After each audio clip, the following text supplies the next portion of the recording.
to even think of dreaming of starting a company. There are fallacies. There are areas where we are actually missing the points. There are many points that we are missing.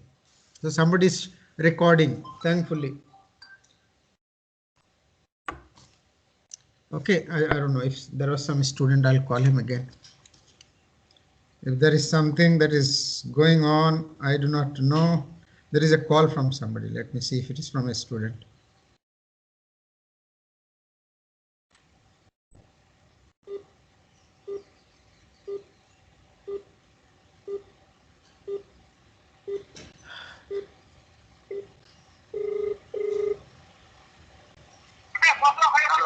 Yes. Who is this? Some wrong number perhaps. So all of you do one thing and do for good for today. You write your roll number first and then the name. Roll number first and then the name. Do it quickly and I'll take a copy and close this chapter of attendance because I cannot take the attendance. So just write.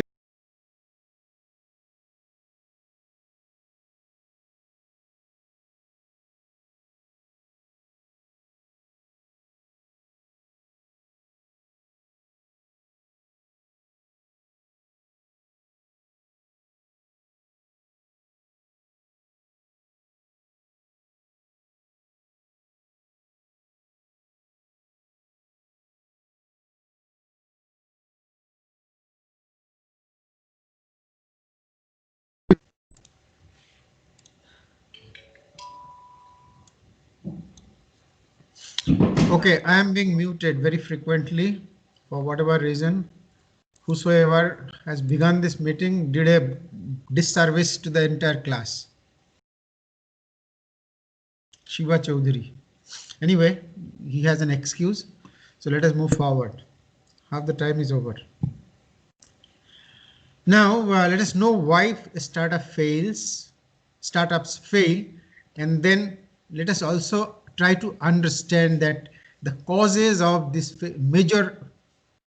majority of this failed startups actually can be averted. If you are knowledgeable why startups fail, then very soon you will realize that, not very soon, meaning immediately you will realize that these causes can be averted. So if you are aware, that is why this particular class is to tell you the causes of failure so that you come to terms with the fact that you don't have to be really afraid to start a startup, and all the causes for which millions of dollars are going down the drain could have been averted, provided they knew why startups fail. So let us see. Before we move to the main topic, here are some quotations that will even help you better. Charlie Munger said, "All I want to know is where I'm going to die, so I'll never go there." Meaning that if I know why startups fail, I will never commit the same mistake. I'll not repeat the same thing, so nobody will actually means I will not fail. That is the thing. And John C. Maxwell said, "Don't be afraid of failure. Even if 99% of the companies are failing or 100% of the companies are failing, that means they're failing first time or maybe second time or maybe third times. But at some point of time, they are not failing. They're becoming successful." Maxwell says, failing is the part of the story. Failing is part of learning. If you are not failing, you are not learning. You will never mature. You will start a business. You will find some success. You may think that I am not failing, but that is not the end of the road. That is only beginning of the journey. And at some point of time, you will fail so disappointingly that you will lose all your wealth, all your assets, all your whatever you have. So you will never be able to come back. So don't wait for that time to fail. Try to fail early, meaning try to understand if this venture is taking you anywhere, like the nano venture, Tata Nano. It is still failing, but Tata is not reliving that. Tata is still fighting.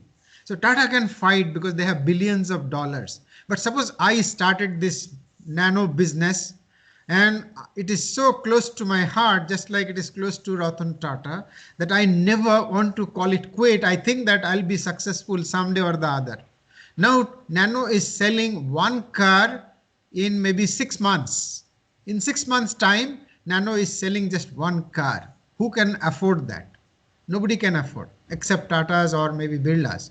So we need to understand the beginning itself whether this car is going to be successful. If not, let us not burn so much cash that we'll never leave the energy to fight back and come back.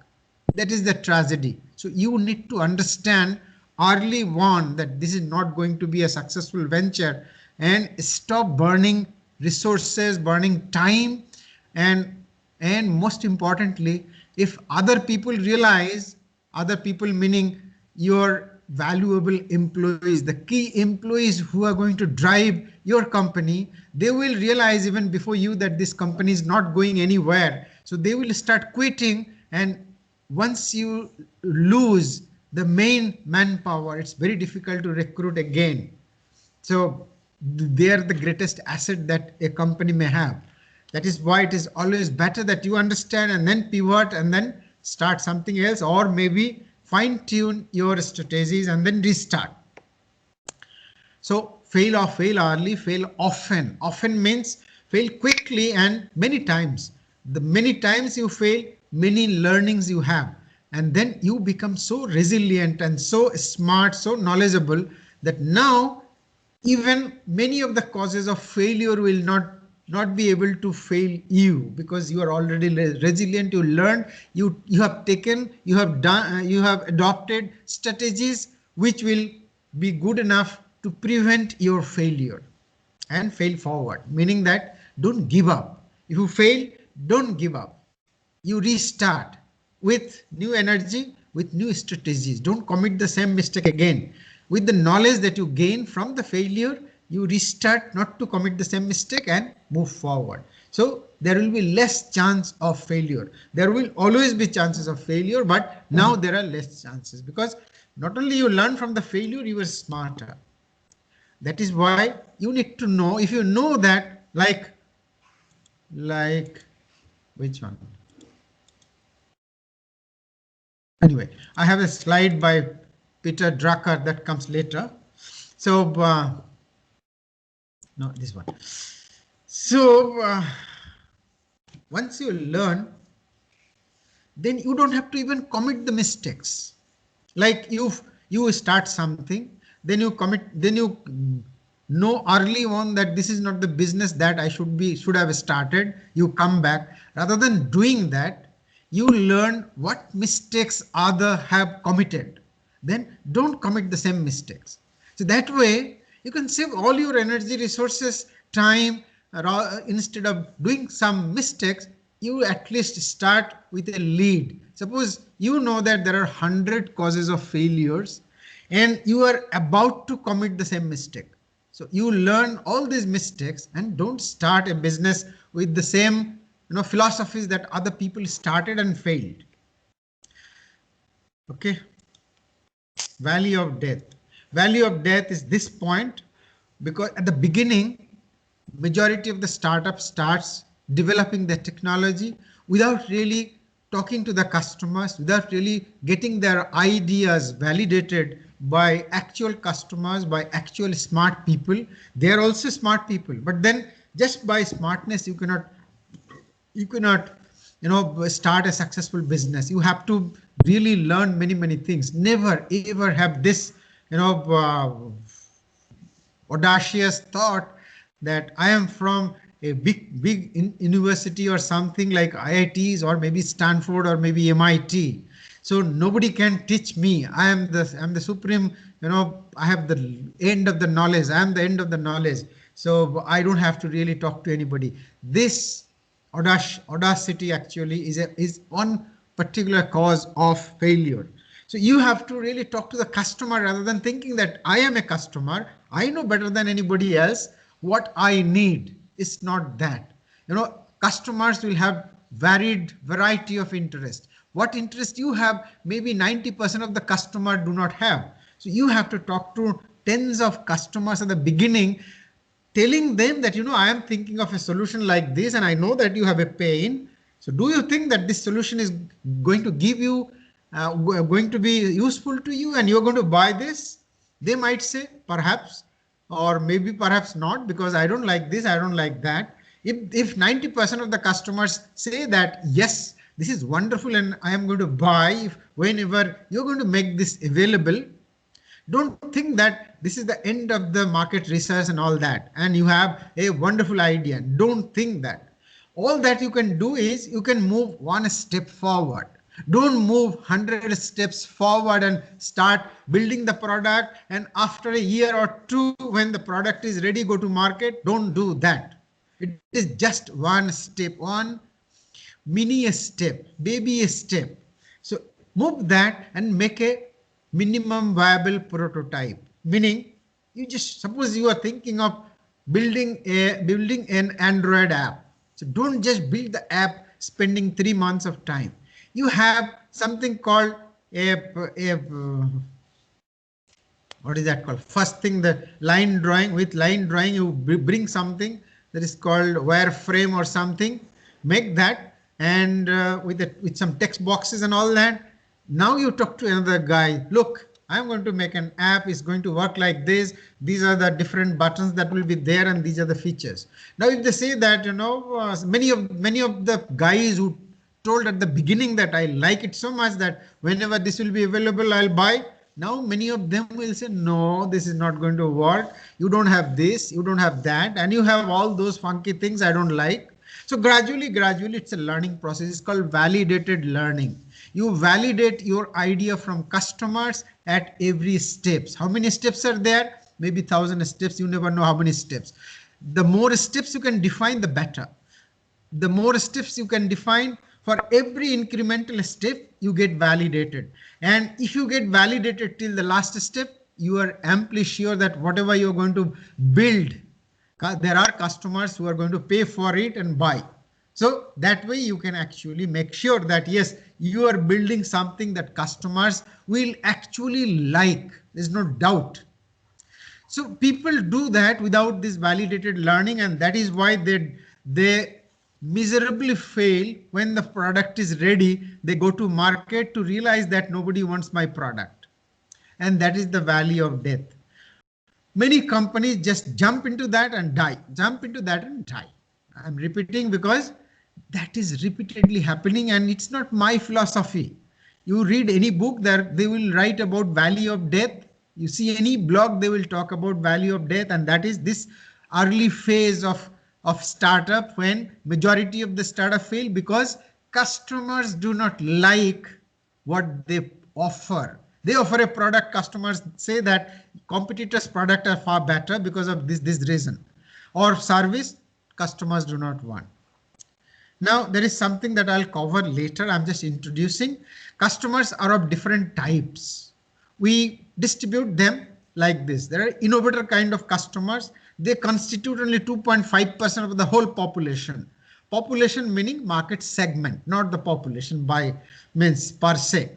Now, 13.5% of the market segment are of the type called early adopters. Then 34% early majority, then late majority, then laggards are 60%, 16%. What are their features, or what are their idiosyncrasy? Idiosyncrasy means their unique characteristic features. Like IIT students have unique characteristic features. You have a separate vocabulary. You behave very uniquely. You reflect on certain stimulation very uniquely. That is why we call IITians. And by the term IITians, we can actually imagine in our mental space as to how these people will behave on certain stimulation. So every market segment, the people in every market segment had some kind of idiosyncrasies. Depending on that, we divide them into this. Now, there are 2.5% of the people who are innovative, who would like to buy the new product before anybody else. Whenever they learn that there is a new product, immediately they jump into the bandwagon, and then they will just buy, and they will try to what is that word? Brag on their possession is called whatever, and they say that, I bought this works so well, nice, etc., etc. Feel they get the kick out of the fact that they are the first to buy this product. Then many people will try to know what this product is from these early adopters, but then early innovators, then they will realize that no, this product is not good for this reason, that reason. Early adopters may not buy them. Get this point? There may be early success. You may think that, wow, so many people are buying my product, so it's a successful venture. So let us move forward. Let us manufacture in lakhs and crores because people are buying. Only to realize that these are the early innovators kind of customers who are buying. The early adopters are not buying. So there is no growth. You manufacture so many. Now it is piling up in your go down. Inventory is getting piled up. Nobody is buying. It may so happen that early adopters are thrilled about your product and they start buying. So you acquire many customers, you feel even more enamored and manufacture more. But there is one phase of every startups. There is too much of chasm, meaning from early adopters to early majority, it becomes very difficult to convince these people. Early majority people want more validation. They will be looking at 4-star to 5-star of your feedback. Without 4-star, they will not buy. And if any customer says that, customer service is bad or something or the other is bad, then nobody will buy. So suddenly you fall from the precipice. There is no buyer. There is no growth at all. All early adopters have already bought. All early innovators have already bought. There is no new customers. And you are gone. So that is why you need to understand whether the early majority is going to buy your product or not. If you know that early majority is going to buy my product, voila, you have a successful business model. At the early stage itself, if you can validate, if you can get your idea, product, service validated by some of the early majority people, you have a success story in the making. There are so many things like Edison says 10,000, if I fail 10,000 times, I know that, etc., etc. I already told that. But then, can we afford to behave like or act like Thomas Edison? Do we have this money to fail 10,000 times? None of us. Maybe Elon Musk may have that amount of money to fail, 1,000 times or 10,000 times. We cannot. What can we do? We can learn from other people's failure. Maybe I am exaggerating this point too much, but this is what people should do, but people do not do. So know why people fail and don't make those mistakes like Edison. This all I already said, 97% of the people fail. But then should this data be menace you? I don't know if the word is right. Meaning, should you feel afraid of this data? Absolutely not, because the data is misrepresented. Merger acquisition is shown as failure because whosoever are collecting data, they collect one single data. What is that? This company existed last month. Does this company exist today? No. So the company failed. Fact is that this company has been merged with some other company and the company is doing wonderfully well. But then it is shown as failed. IIT Kharagpur showed those students as unsuccessful who join some American universities. How? Because they don't apply for jobs. What IIT Kharagpur does is they take all the roll numbers as potential job seekers. Now there are many students who do not even apply for jobs. So they don't get a job. So now the denominator is total number of students. Numerator is how many people got jobs. In the process, the gap, that is those students who do not even bother about a job, are shown as unsuccessful. That is why our placement record says it is 75% or 80% fact is that almost 100% students receive job. This is the way data are collected in startup parlance as well. And they show that these people have failed. There are many examples, you can read them later. So let me not, there are too many stories about that. Like Tab Joe. It was acquired by Amazon, but in the statistics, it will be shown as failed company.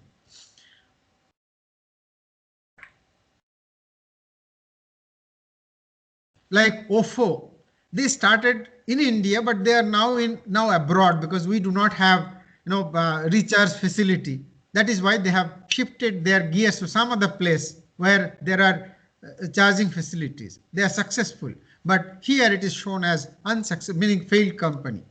Similarly, eBay is shut down in India because they did not find Indian market good enough.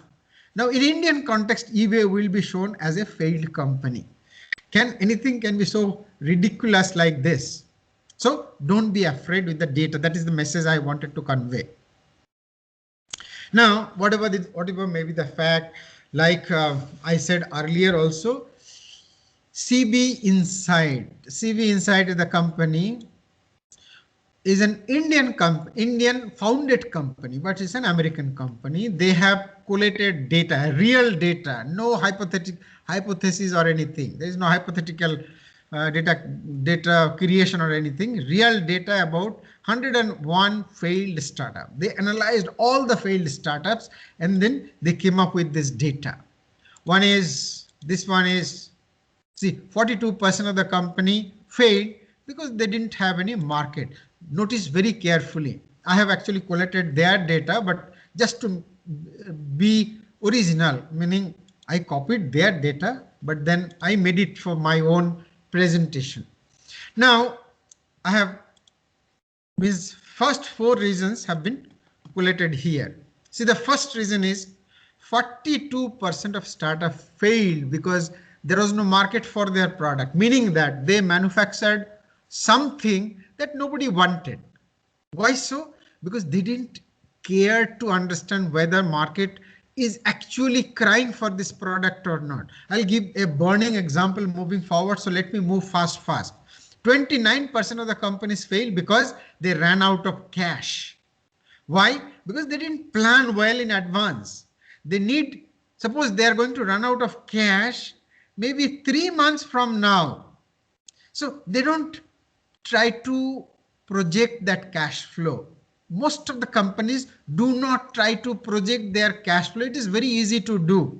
It is very easy to preempt and understand when we are going to run out of cash and try to collect money from investors, or try to tighten your purse, meaning don't spend money left and right.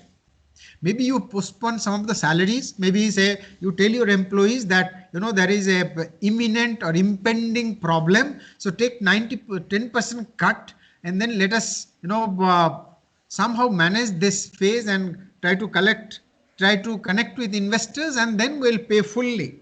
So you can, if you run out of cash on a particular month, your cash flow is negative, you cannot move to the next month. It is absolutely not possible. You cannot. It's not tenable. So that is why what you need to do actually is to plan in advance, do cash flow, learn how to do cash flow statement. Get this.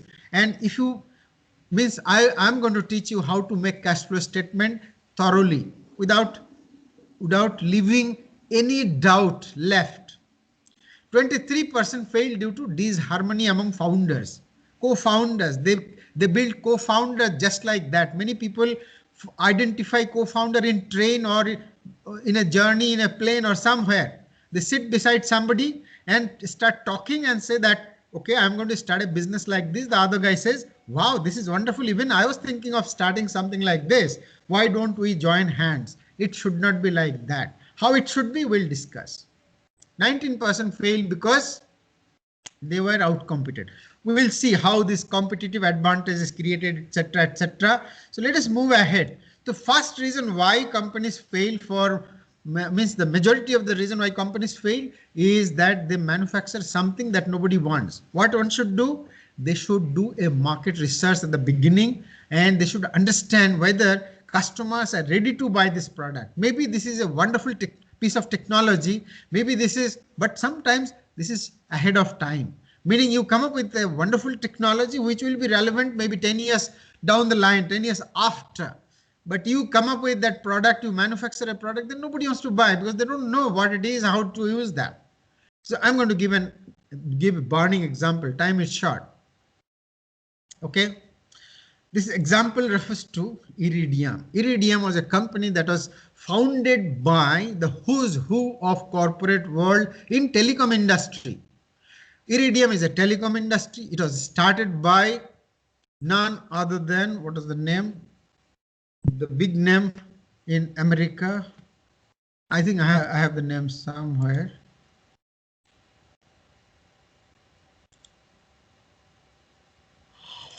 Hope. No.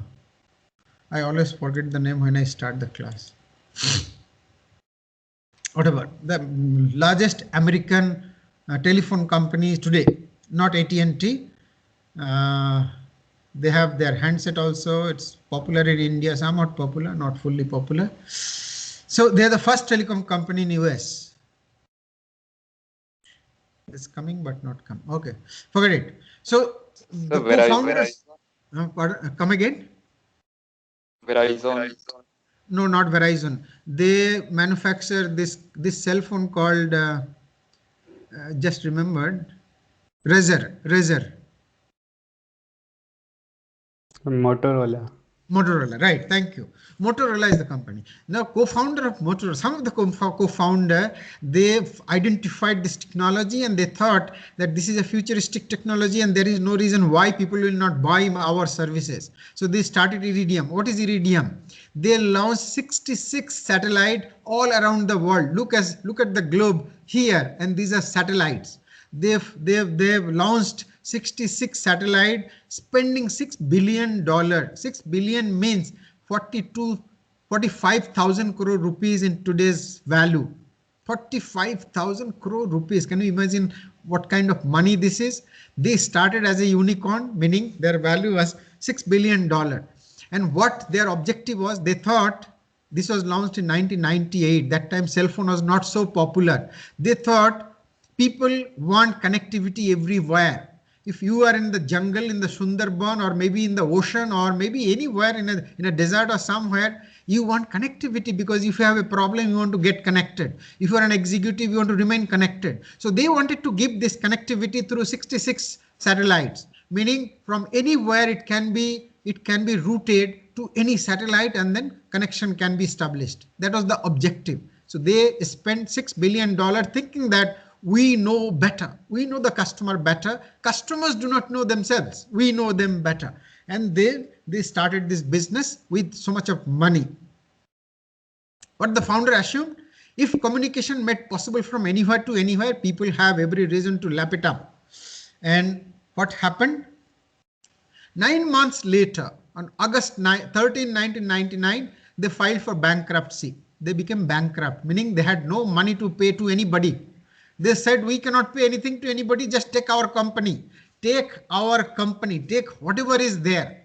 I cannot pay, we cannot pay you. So they surrendered. And eventually the company, which was floated with $6 billion, meaning $6,000 million, was sold for 35 million. Only 35 million. Why? Because the cost of the service was prohibitively high. Meaning one call from India was costing 2,500 rupees. Who on earth is going to use that except Mukesh Ambani or maybe the billionaires? But your business of $6 billion cannot be targeting only the billionaires. Unless you can target the ordinary people, you will not sustain. They cannot pay you so much. They will not make so many calls in a day. So cost was poor, cost was high. Then indoor reception was high, meaning if you have the phone within the house or maybe in a lift or maybe a train or anywhere, maybe a metro or something, there is no signal at all. So people used to think that, why this nonsense? If I have to receive a call, I have to go outside the house. My goodness. And their handset was almost like a suitcase. It was not a handset, it was a box. You have to carry that box always with you to receive this signal. So people did not like to buy, and that is why there was no business at all. And that is why they failed. What they should have done, what they should have done is they should have contacted customer that, are you ready to pay 2,500 rupees for a call? Are you ready to use this box as a handset? Will you sustain this service for a long time? Meaning, will you accept going outside the house to outside the home to make a call? If 90% of the customer would have told them that we are not ready for this technology, perhaps they would not have done this. Perhaps they would have done what they should have done is they should have done some market research before starting, and customer would have told them that no, we don't like it. Then they would have done some research as to how to reduce the size of the box, how to increase the power of the signal gradually. Actually, by the time they would have completed this whole market research and some research, cell phone technology was changing fast, rapidly changing. So they would have become successful 5 years down the line because everything was changing, everything was becoming favorable. They did not do that. They should have engaged in research and development, market research, validated learning. Gradually, they would have actually come up with successful, at least some successful format of the business. Maybe they would have talked to the military, the other people who can afford this, where there is no restriction about money, etc. So they did not. So read all of that about this. This is all self-explanatory. I am also running out of energy and it is almost time. Then there is the second reason is running out of cash. I already said, when people run out of cash, when they do not plan for cash flow. If they plan for cash flow in advance, they would not have done this. So at least for these two reasons, you are now sure that failure can be avoided if you plan in advance, if you do market research, go for validated learning, and if you can make some cash flow in advance, then you will not fail. Like this drone startup, they said we ran out of financial runway. How much money they raised? $118 million. They raised $118 million and then failed. Sorry. This is another guy. The full story is here. He was the businessman of the year in a particular year because his business grew from $6 lakh to $7 million in a year. So he thought that nobody can stop him from becoming successful. But then he realized later that I was burning cash left and right that I could have avoided. That was not something to be done. And then what he says in his obituary is like this, that I heard people saying that cash is the king, but I say cash is not the king. It is the cash flow which is the king. So cash flow means you should see that money is coming back. It is not just selling handset that matters, or anything for that matter. How quickly you are capable of recovering that money, and is the money coming with a profit or is the money coming with a loss? Suppose you make a cell phone for 10,000 rupees and you are selling it for 9,000. It is selling like hot cake. How long can you bear this 1,000 rupees of loss per handset? Is it sustainable? How long it is sustainable? Unless you do that math, you will not go anywhere. There are many examples actually. Now there is no time. Maybe I'll take from here, but I don't want to discuss so small points. But then in the last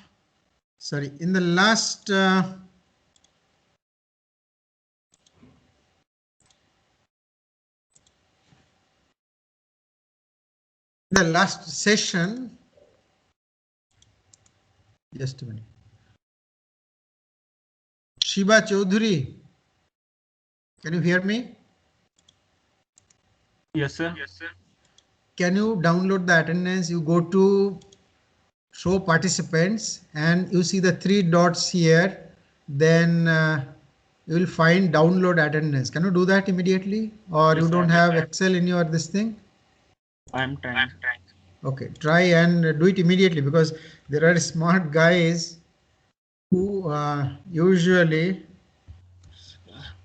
give the I am attendance later. participant. Then okay, download attending list. Got it? Download. Wonderful. Just download and mail it to me. Yes, sir. Could you do that? In any case, I took the roll numbers, but that is not always efficient. I want the Excel sheet. You got it? Sir, let me see. No.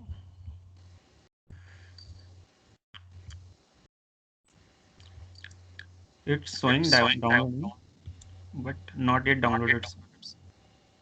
Means it is downloading. Yes. Okay, I got this text that you guys sent.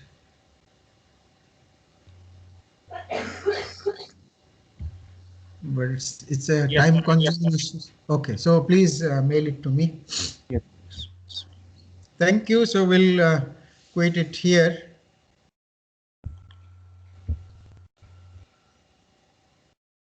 Because I don't know if you have classes after 1 o'clock. Oh, sir, this is lunch break. Yeah, so can I continue for some more time? We lost a lot of time. No, ठीक है. We will do some other time. Okay, so you can quit.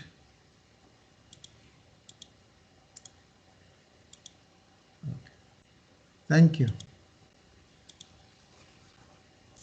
Thank you, sir. Thank you, sir. Welcome. Thank you, sir.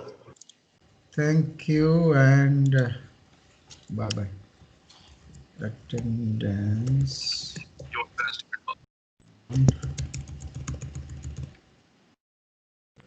01/2021 set.